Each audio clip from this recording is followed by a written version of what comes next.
How you doing? Good. How are you? Good. You are? Otis Harper. All right, Otis, let's hear from you. All right, I want to talk about last night's NBA draft. If you're an NBA fan, don't think last night's draft tells you much about your team. When was the last time you had a player that was drafted come in and make an impact right away?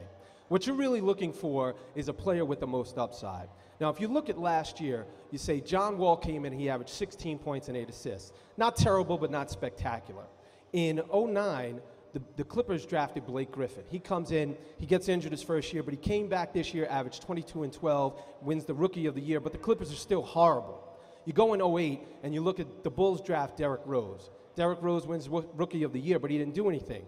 It wasn't until this year, 3 years later, when he wins the MVP and basically single-handedly leads his team to the Eastern Conference Finals.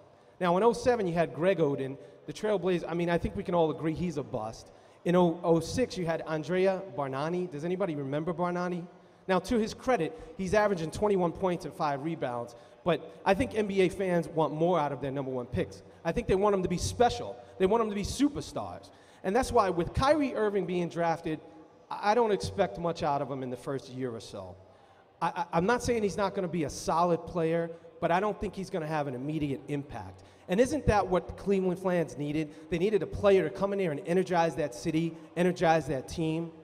But when you look at the NBA draft, you really have to look at previous year's draft picks to tell you what type of team you're building. Take the Oklahoma City Thunder, for example. In 2007, they draft Kevin Durant second. In 2008, they draft Michael Westbrook. In 2009, they draft James Harden third. All three of these players made a significant impact in this year's playoff run. But it took 4 years to put that team together.